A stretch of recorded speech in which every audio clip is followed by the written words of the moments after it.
Hi everybody! Today's book of the day is A Sick Day for Amos McGee.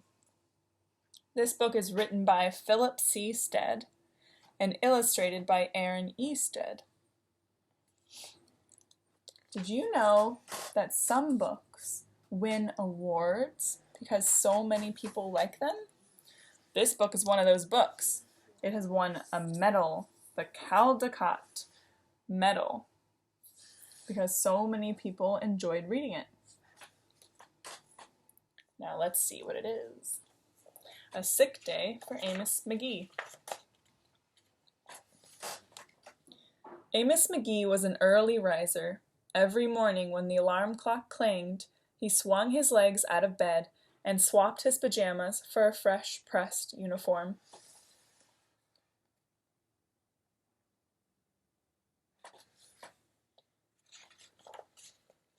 He would wind his watch and set a pot of water to boil, saying to the sugar bowl, "A spoonful for my oatmeal, please, and 2 for my teacup." Belly full and ready for the workday, he would amble out the door.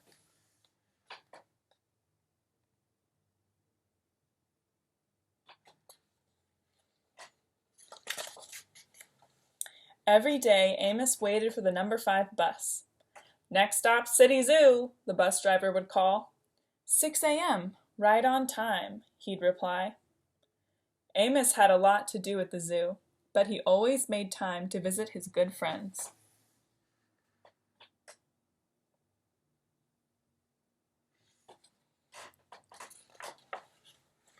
He would play chess with the elephant, who thought and thought before making a move.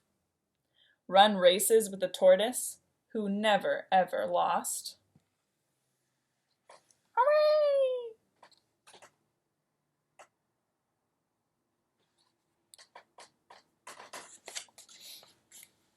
Sit quietly with the penguin, who was very shy. Lend a handkerchief to the rhinoceros, who always had a runny nose.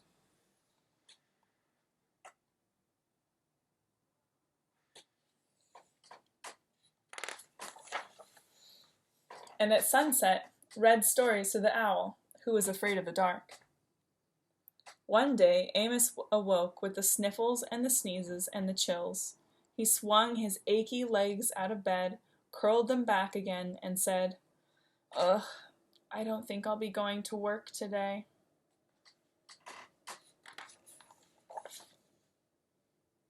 Here, you want to see this page.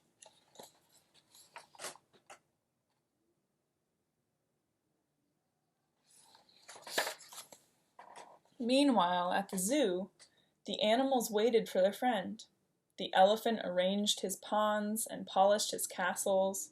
The tortoise stretched his legs and limbered up.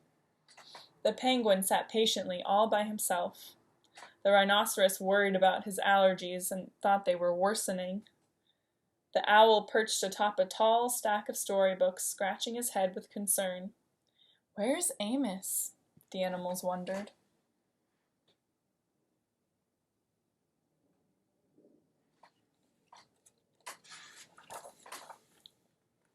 Later that day,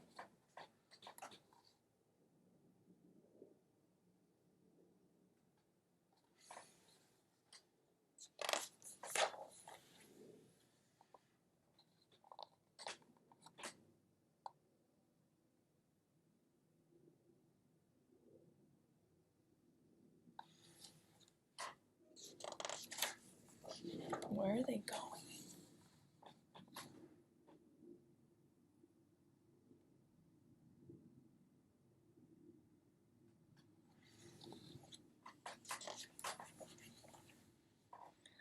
"Hooray! My good friends are here."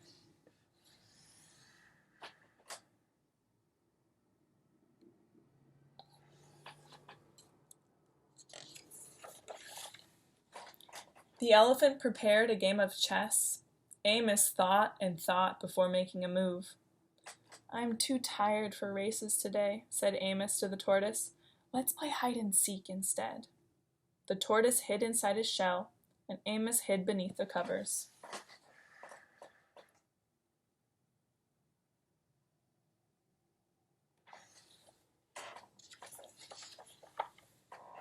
Amos yawned. I could use a nap. The penguin sat quietly, keeping Amos's feet warm. Achoo! Amos awoke with a sneeze. The rhinoceros was ready with a handkerchief.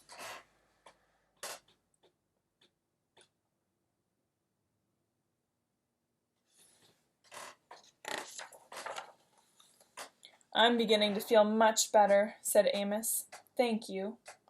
He swung his legs out of bed. Perhaps we'll share a pot of tea.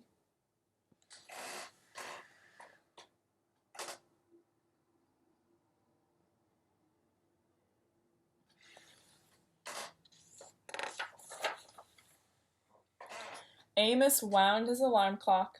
It's getting late, he said. After all, we have a morning bus to catch.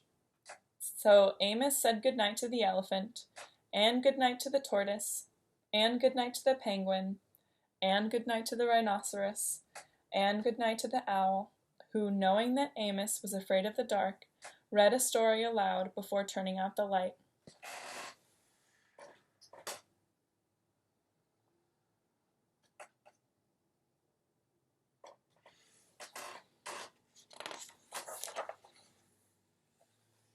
Good night, friends.